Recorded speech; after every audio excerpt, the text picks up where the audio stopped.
Olá, boa noite. Você vai ver hoje no segunda edição. Latrocínio na região metropolitana. Jovem reage a assalto e é morto a caminho de casa. Polícia busca a identificação dos criminosos. Crianças morrem em acidentes de trânsito envolvendo motoristas embriagados. Em um deles, uma mãe dirigia sob efeito de álcool com os filhos pequenos no carro. Vítimas do maníaco que joga ácido em pedestres depõem em Porto Alegre. Polícia afirma que criminoso agiu sozinho. Corregedoria investiga caso do delegado que matou o cachorro de uma família por medo de que o cão o atacasse. Brasil treina em Porto Alegre de olho na definição do adversário para as quartas de final, quinta-feira, na Arena do Grêmio. O SBT Rio Grande, segunda edição, está no ar.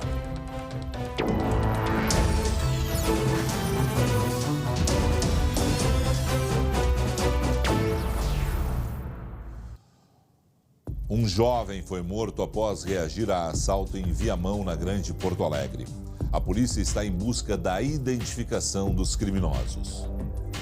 A barbearia ficou fechada durante toda a segunda-feira. Bem em frente ao estabelecimento, Wesley Diego da Silva, de 26 anos, foi morto num assalto. O crime aconteceu em plena luz do dia, por volta das 9 da manhã, na Vila Isabel, em Viamão. Um carro parou bem neste ponto da rua Guanabara e abordou Wesley, que passava aqui pela calçada. Os bandidos exigiram que ele entregasse a mochila, mas ele se recusou e reagiu.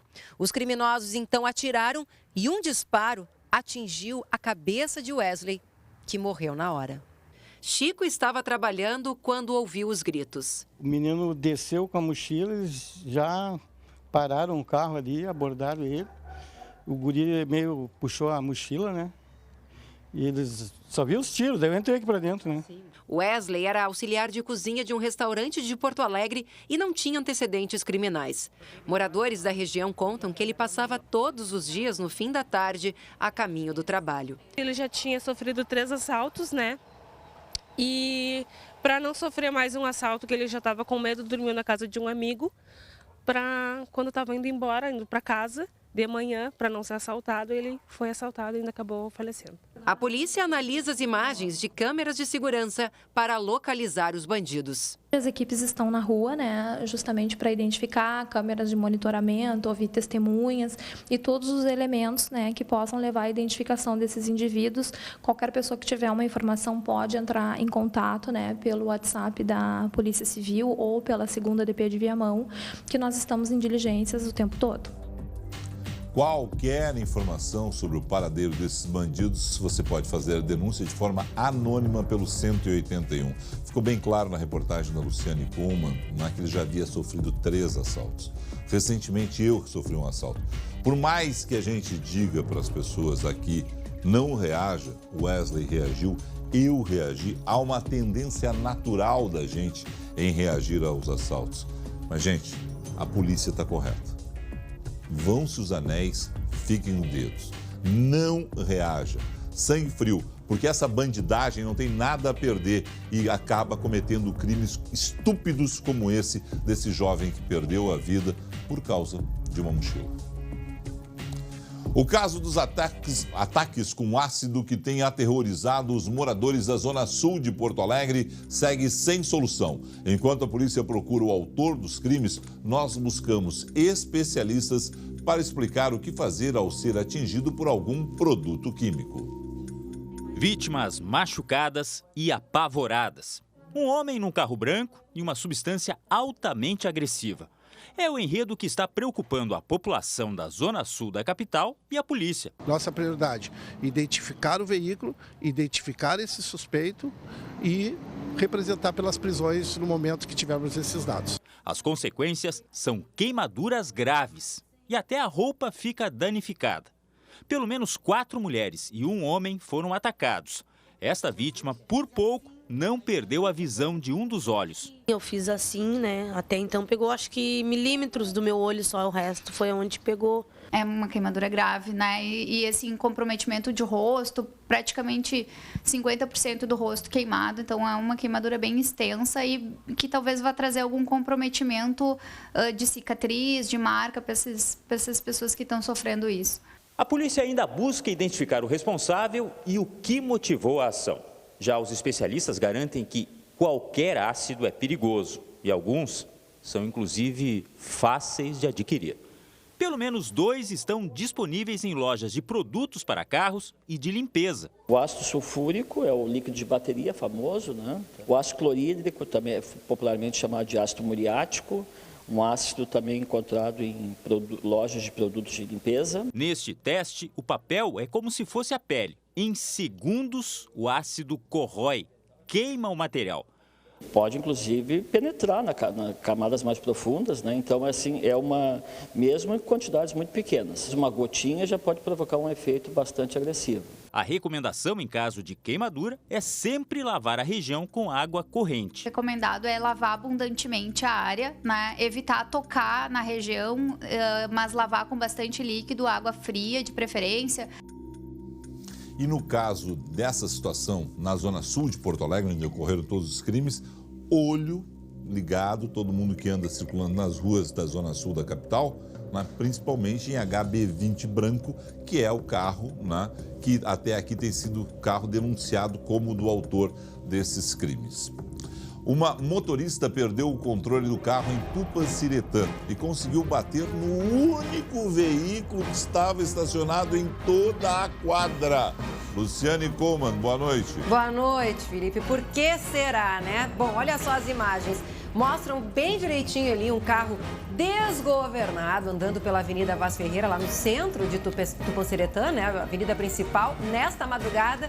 E aí, olha o que acontece. O veículo colide no muro e depois bate justamente no único carro que estava ali no estacionamento oblíquo.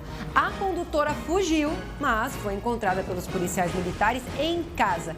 E ela tinha sinais visíveis de embriaguez e o exame clínico confirmou, Felipe, que ela tinha bebido álcool. A motorista, pior ainda, não tinha habilitação. Bom, como ninguém ficou ferido, ela vai responder em liberdade e, por sorte, nesse caso, ninguém ficou ferido, né? Apenas danos materiais, que não é o que a gente vai mostrar aí nas próximas notícias, infelizmente. Infelizmente, né, uma criança morreu, outra ficou ferida em um outro. Eu não considero acidente nesse caso, né? Capotamento na RS 239 em Nova Hartz, elas foram ejetadas para fora do carro. E aí, Lu, quem conduziu o veículo? A mãe dessas crianças. Inacreditável, né, Felipe? Bom, o médico que atendeu a família atestou que a mãe que dirigia o carro apresentava também sinais de embriaguez, como lá em Tupanciretã. Só que aqui ela carregava os 2 filhos. O acidente aconteceu na RS 239 na noite de domingo. O filho dela, de 4 anos, morreu ao chegar no hospital. A outra criança, que estava no carro, de 8 anos, está também em estado grave no HPS de Canoas. A motorista não ficou muito ferida, já foi liberada do hospital. Esse caso, Felipe, ele foi registrado como homicídio culposo, ou seja, não teria o dolo que seria a intenção de matar, né? Porém, o delegado de Sapiranga, Fernando Pires Branco, informou que, apesar da gravidade desse caso, né, desse acidente que resultou na morte dessa criança de 4 anos, ele só vai dar a devida atenção nessa investigação a partir de quarta-feira, porque a delegacia está de mudança. Aí também é ruim a situação, né? Vai deixar para investigar quarta-feira um crime que aconteceu no domingo, é complicado, né? Bom, Lu, mas não foi só esse também o caso, né? Olha, esse aí já seria um caso daqueles para cortar o coração da gente. Outro acidente grave aconteceu, né, nesta tarde na BR-386 em Nova Santa Rita e, nesse caso, um bebê arremessado para fora do veículo na colisão que envolveu 3 veículos. Pois é que um Celta ele seguia sentido interior capital quando ele foi atingido na traseira por uma carreta. O carro então foi parar na contramão quando acabou batendo num outro veículo que vinha no sentido contrário. E aí um bebê de menos de 1 ano de idade foi ejetado, arremessado para fora do veículo por causa desse impacto, imagina, né? A mãe relatou aos policiais que a criança estava assim na cadeirinha. O bebê foi encaminhado para o HPS de Canoas com traumatismo. A irmã dele, de 7 anos, que também estava no banco de trás, ficou ferida e, por sorte, sem gravidade. A gente espera, então, que esse bebê de 1 ano, né, acabe saindo dessa, né, Felipe? Porque mais uma vítima do trânsito, assim, tão pequena, é de partir o coração, como você disse. Com certeza. Bom, Lu, a violência no trânsito foi grande, realmente, né? E a Justiça determinou hoje à tarde que vai, né, seguir preso um motorista que matou pai e filho, um bebê de 7 meses após o acidente em Marques de Souza. O condutor do carro estava bêbado. Um carro e uma família destruídos. Essa foi a consequência do acidente que aconteceu no domingo na BR-386 em Marques de Souza. Moradores de Canoas, a família Scramozini viajava para visitar parentes no Paraná. Por volta das 5h30 da madrugada, o carro onde eles estavam foi atingido por este outro veículo que invadiu a pista contrária na contramão. É bem visível que aqui o estrago foi bem menor. E o detalhe, a roda do automóvel onde as vítimas estavam está presa aqui até agora. O condutor Adriano Scramozini, de 35 anos, morreu na hora. O filho de 8 meses, Luiz Henrique, faleceu no hospital. A esposa, de 35 anos, e o filho mais velho, de 18, estão internados em situação estável. Já o causador do acidente está aqui, no presídio estadual de Lajeado. Marcos Alciones Vaz se recusou a fazer o teste do bafômetro, mas o testemunho dos policiais rodoviários foi considerado prova para a decretação da prisão preventiva. E ali eles descrevem de que ele estava com forte hálito etílico, dispersivo, fala arrastada e tinha dificuldade de equilíbrio. Ele disse aos policiais rodoviários federais que havia ingerido cerveja. A prisão preventiva não tem prazo e depende de decisões superiores para que o motorista seja liberado ou não. Em 2015, um homem foi condenado a 15 anos de prisão em um júri popular pela mesma razão. O acidente foi em 2013 e, na época, o mesmo juiz determinou a detenção provisória do motorista. Esgotados os recursos oferecidos pela defesa, o réu foi submetido ao tribunal do júri e o tribunal do júri o condenou. Até quando nós vamos conviver com irresponsáveis que misturam álcool e direção? Quando a pessoa irresponsável causa ferimentos somente a ela e prejuízos materiais, como o caso de Tupã-Siretã, já é grave. Mas o que dizer de uma mãe que, segundo testemunhas, apresenta sinais de embriaguez e assume o risco de pilotar um veículo sem condições, mata um filho, fere outro gravemente?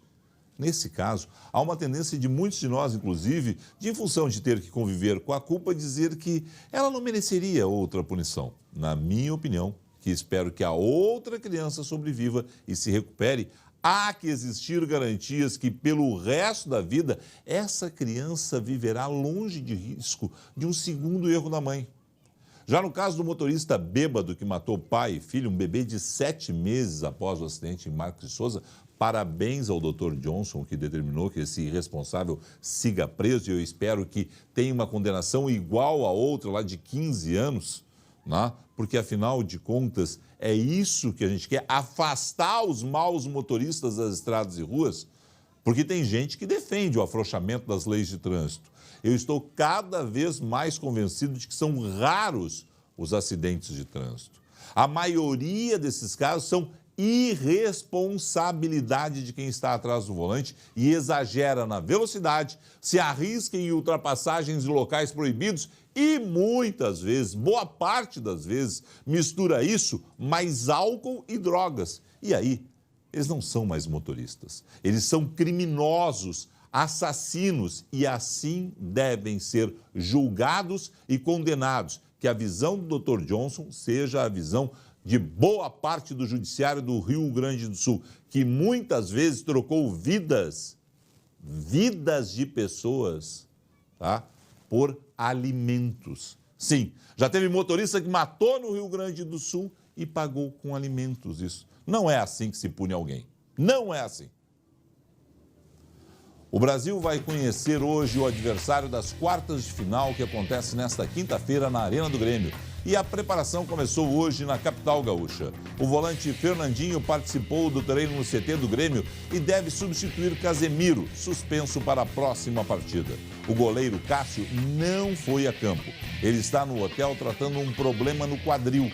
A seleção vai saber quem enfrentará a partir do confronto entre Equador e Japão em Belo Horizonte, que começa às 8 da noite. E vamos combinar, né? Quem vencer essa partida termina em terceiro na chave do Grupo C e encara os brasileiros em Porto Alegre. Mas se houver empate, o rival será o Paraguai, terceiro do Grupo B. Então, vem aí o Paraguai, esses caras vão acertar o jogo e, obviamente, vem o Paraguai para nós aqui quinta-feira. Seguindo no assunto da seleção, dentro de campo o problema é o gramado da Arena, que o Renato já reclamou tanto e agora as seleções que aqui passaram estão reclamando também. A dona do campinho é quem vai explicar se eles têm razão.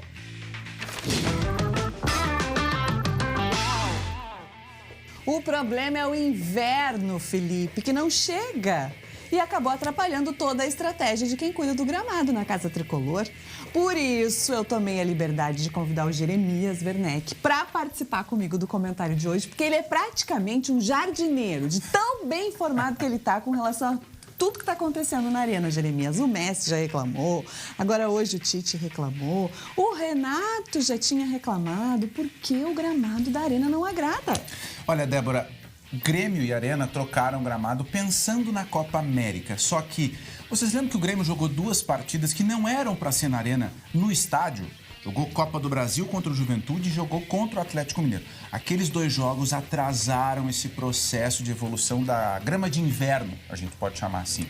Além disso, a sequência de jogos também é muito pesada e o clima, o inverno não chegou. Então, tudo isso se somou para a gente ter um gramado em condições muito inferiores ao que se imaginava. O que vai acontecer para quinta-feira, o Jogo do Brasil aqui em Porto Alegre?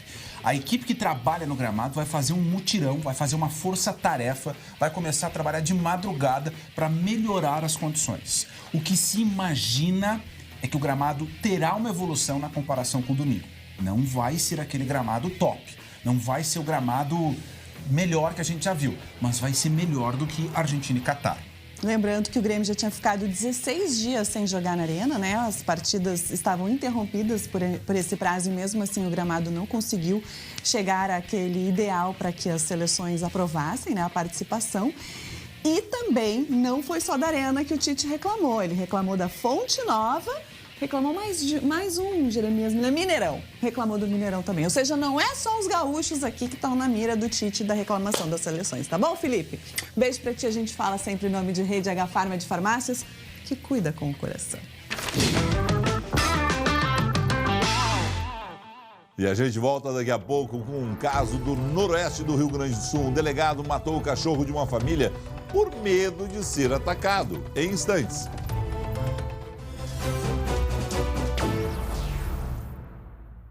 Foi parar na Corregedoria da Polícia Civil a atuação do delegado que matou o cachorro de uma família por medo de ataque no noroeste do estado.